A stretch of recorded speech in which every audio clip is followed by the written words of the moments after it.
Robert, I love you so much.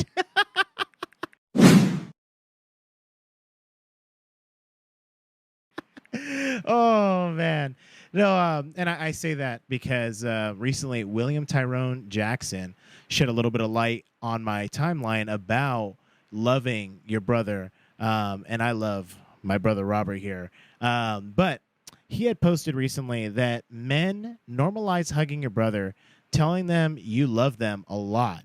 That isn't gay; it is biblical. John laid his head on the chest of Jesus. Though God in the flesh, he is a man, our brother. And I honestly really, really love that post. I love seeing that because growing up in the church, I wasn't, pews right out the womb growing up in the church, but I was at a very young age placed into, the pew culture. You're every day at Sunday, every Wednesday, every Thursday, every Friday, every, you know, 7 days a week church.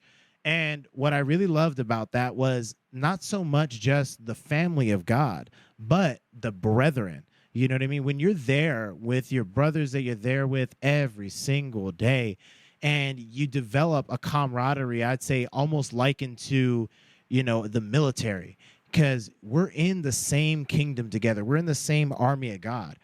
And you got to be willing to build upon that relationship with your brothers.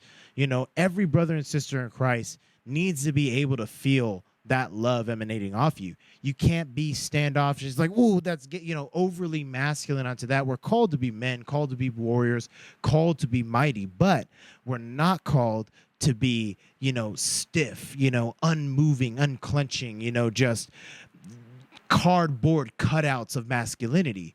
Embrace your brother. Tell him you love him. If it's your sibling, if it's your father, if it's somebody else in the church that you notice is maybe without one, the best thing you can do is to offer somebody a branch of love, because you never know what figure is or is not in their life that's showing them an either no love or a warped idea of love.